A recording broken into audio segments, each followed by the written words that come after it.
Hello students, welcome to the IQ institute of commerce family.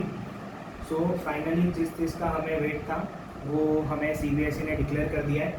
There is an we can say 30% of reduction हुआ है हमारे हर chapters में और हर एक subjects में। सो अकाउंटेंसी और इकोनॉमिक्स के बारे में सर आपको बताएंगे। I will be giving you the brief idea about the reduction in business studies. ठीक है। सो बेसिकली हम सबको पता है बेटा कि आपके पास सबके पास ये नोट्स तो आई गई होगी कि कौन सी चीज़ों का कितना रिडक्शन हुआ है क्या नहीं। वो पेपर कटिंग में आ गया रहेगा, बट वो रिडक्शन में से एक्चुअली क्या रिड्यूस हुआ है, कौन सी चीज़ों का क्या इम्पैक्ट है क्या नहीं, वो हम ये वीडियो में डिस्कस करेंगे। ठीक है। सो जैसे कि हम सबको पता है PhD को दो पार्ट में डिवाइड कर दिया है, part A and part B. ठीक है। सो पार्ट ए के अंदर सबसे पहला जो अपना चैप्टर है वो है nature and significance of management. तो उस चैप्टर के अंदर देयर इज नो चेंज, उसमें कोई भी चेंज नहीं है। वो पूरा चैप्टर हमें पढ़ना है। ठीक है। वो चैप्टर के अंदर कोई भी चीज़ का कोई रिडक्शन नहीं हुआ है। Same goes with your second chapter जो प्रिंसिपल्स ऑफ मैनेजमेंट था, उसके अंदर भी कोई चेंजेस नहीं है। वो भी पूरा चैप्टर आपको अच्छी तरीके से पढ़ना है। ठीक है। Starting with your third chapter two till your 8th chapter of part A, तो हर एक चैप्टर में से कोई ना कोई चीजों का रिडक्शन किया है। ठीक है। सो थर्ड जो बेटा आपका चैप्टर है बिजनेस एनवायरनमेंट का, उसके अंदर दो टॉपिक्स को डिलीट कर दिया है। एक है आपका डिमोनेटाइजेशन का, ये टॉपिक लास्ट ईयर ही बुक में ऐड हुआ था और ये वो फिर से डिलीट कर दिया है। और दूसरा है आपका LPG का, जो न्यू इकोनॉमिक पॉलिसी 1991 के बाद जो लिबरलाइजेशन, प्राइवेटाइजेशन और ग्लोबलाइजेशन हुआ, तो उसके इंपैक्ट्स और वो सब चीजें डिलीट कर दी है सर। ठीक है। तो ये दो टॉपिक्स हमें नहीं पढ़ने हैं। उसके अलावा नेक्स्ट चैप्टर में अगर हम जाएं तो प्लानिंग के अंदर टाइप्स ऑफ प्लान करके एक टॉपिक था। वो चैप्टर के अंदर आपको बहुत टर्न एंड ट्विस्ट वाली केस स्टडीज आती थी on the basis of types of plan.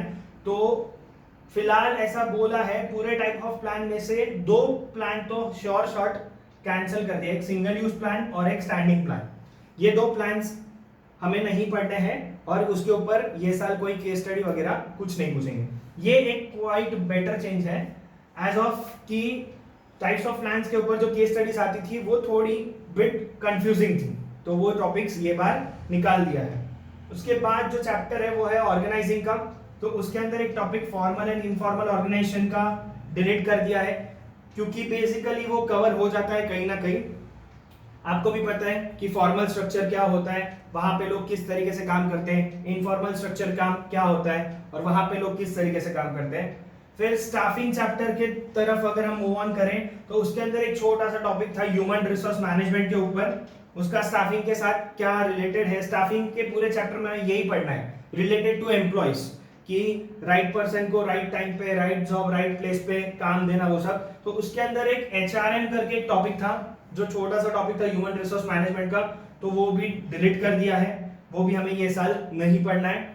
इसके अलावा डायरेक्टिंग चैप्टर नेक्स्ट चैप्टर में जाए तो वहां पे दो टॉपिक्स है जो लास्ट में है चैप्टर के, वो भी बहुत अच्छा रिडक्शन हमें मिला है। ये भी एक पॉजिटिव एस्पेक्ट है कि कम्युनिकेशन एंड बैरियर्स की कौन सी प्रॉब्लम्स आती थी अपने को कम्युनिकेट करने के लिए और उसको हम कैसे ओवरकम करते थे, ओवरकम दिस बैरियर्स। और वो जो पूरा टॉपिक है, वो पूरा टॉपिक ये साल CBSE वालों ने डिलीट कर दिया है। इसके साथ साथ नेक्स्ट चैप्टर में अगर हम मूव ऑन करें तो कंट्रोलिंग के अंदर जो लास्ट में एक टॉपिक है, ये भी बहुत अच्छा चेंज है कि relation between planning and controlling का एक पूरा टॉपिक जो है वो भी CBSE बोर्ड ने ये साल डिलीट कर दिया है। ठीक है। उसके बाद अगर मूव ऑन करें पार्ट बी के तरफ तो फाइनेंशियल मैनेजमेंट जो आपका पहला चैप्टर है, फिर फाइनेंशियल मार्केट जो आपका सेकेंड चैप्टर है पार्ट बी का, वो दोनों चैप्टर के अंदर कोई भी चेंजेस नहीं है, ये हमें पूरा पढ़ना है। There is no changes in this chapter. So एक चीज का बहुत पॉजिटिव एस्पेक्ट है, पॉजिटिव पॉइंट है कि अगर आपने पहले पार्ट ए पढ़ना चालू किया हो या फिर पार्ट बी पढ़ना चालू किया हो तो आपने ज्यादा से ज्यादा अभी तक दो चैप्टर ही पढ़ा होगा, तो पहले दोनों चैप्टर में आपके लिए फायदा हो गया कि उसमें से कुछ भी निकाला नहीं है, मतलब इन शॉर्ट हमें पूरा चैप्टर पढ़ना है। ठीक है। फिर नेक्स्ट मूव ऑन करें 11th चैप्टर की ओर, तो मार्केटिंग मैनेजमेंट के अंदर दो टॉपिक्स को निकाल दिया है, एक है फिजिकल डिस्ट्रीब्यूशन वाला और उसके ही रिलेटेड उसके कंपोनेंट्स और चैनल्स। ये भी एक सही किया है उन्होंने कि चैनल्स ऑफ फिजिकल डिस्ट्रीब्यूशन हम लोग ने 11th स्टैंडर्ड में ही बेसिकली पढ़ लिया था कि प्रोडक्शन हाउस में गुड्स बनेगा, फिर वो होलसेलर के पास जाएगा, रिटेलर के पास जाएगा। सो 2 चैनल डिस्ट्रीब्यूशन, 3 चैनल डिस्ट्रीब्यूशन का एक टॉपिक था मार्केटिंग मैनेजमेंट के अंदर, वो टॉपिक भी निकाल दिया है। And moving on towards the last chapter of part B, consumer protection. तो वो चैप्टर के अंदर importance of consumer protection, role of consumer awareness and NGO, ये तीनों टॉपिक्स या ये दोनों टॉपिक्स भी आप बोल सकते हो क्योंकि अवेयरनेस और एनजीओ का कंबाइंड टॉपिक था, तो वो टॉपिक भी पूरा निकाल दिया है, रोल ऑफ एनजीओ वगैरह। सो ये भी एक बहुत बड़ा चेंज है, आपके ऑलमोस्ट चैप्टर को 50% कर दिया है उसमें। और इस तरीके से इतने टॉपिक्स है जो सीबीएसई बोर्ड वालों ने रिड्यूस कर दिया है, तो हम एक्चुअल में इसको ये गिन सकते हैं कि 30% ऑफ पोर्शन ये साल रिड्यूस हो गया। बट मेरा पर्सनल व्यू यही रहेगा बच्चा कि एग्जाम के पॉइंट ऑफ व्यू से जब आप पढ़ोगे तभी आप ये चीजों को डिलीट कर दोगे तो चलेगा, बट लाइफ में हर एक टॉपिक्स को अगर एक बार भी आप गो थ्रू करोगे, स्टार्टिंग में भी हमारे पास बहुत टाइम है फिलहाल एग्जाम को, तो मेरा सजेशन यही रहेगा कि हर एक टॉपिक को एक बार हमें पढ़ना चाहिए। इनफैक्ट मैं तो आपको जब भी क्लास में पढ़ाऊंगा तो I will be teaching you all of the topics, but from the point of view of exam आप ये सब टॉपिक्स को डिलीट कर सकते हो। बट बीएसटी या फिर बिजनेस स्टडीज के अंदर जितने भी टॉपिक्स हम सीखते हैं वो सिर्फ हमारे 12th के पर्पज से नहीं, पर हमारे लाइफ में भी आगे हमें हर जगह काम आ सकते हैं क्योंकि वो हमारे प्रैक्टिकल लाइफ या फिर बिजनेस के साथ कनेक्टेड होता है। So my suggestion would be as such कि स्टार्टिंग में हम ये सब टॉपिक्स पढ़ेंगे और फ्रॉम जब आप एग्जाम के पॉइंट ऑफ व्यू से फोकस करोगे तब आप ये 30% जो डिलीटेड पोर्शन है उसको स्किप करोगे तो चलेगा। ठीक है, अब हम बात करेंगे सर कि एग्जाम में कौन से चैप्टर को कितनी वेटेजेस दी जाएगी। सो बच्चा पार्ट ए में से आपको आएगा टोटल 50 मार्क्स के लिए। ठीक है, आपका जो 80 मार्क्स का पेपर है उसमें से पार्ट ए आपको आएगा 50 मार्क्स के लिए और पार्ट बी आपको आएगा 30 मार्क्स के लिए। ठीक है, फिर पार्ट ए के अंदर आपका जो फर्स्ट और सेकेंड चैप्टर है ये दोनों चैप्टर को मिला के आपका 16 मार्क्स का होगा।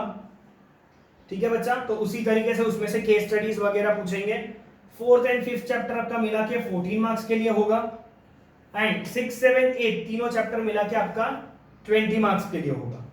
ठीक है, moving towards your part B, 9th and 10th chapter मिला के आपको आएगा 15 मार्क्स के लिए और 11th और 12th चैप्टर वो दो मिला के आपको आएगा 15 मार्क्स के लिए। सो पार्ट ए का टोटल रहेगा 50 मार्क्स, पार्ट बी का टोटल रहेगा 30 मार्क्स। पार्ट ए को वेटेज ज्यादा है कंपैरेटिवली, पार्ट बी से पार्ट ए इजी है, मतलब कि ये हमारे लिए प्लस पॉइंट है कि हम लोग इसमें ज्यादा मार्क्स स्कोर कर सकते हैं। सो यही एक जो बोलते हैं ना कि दुखते को टिंके का सहारा, तो यही हमें से एक सहारा मिला है 30% पोर्शन कट ऑफ करके। So now let's start studying for your boards exam.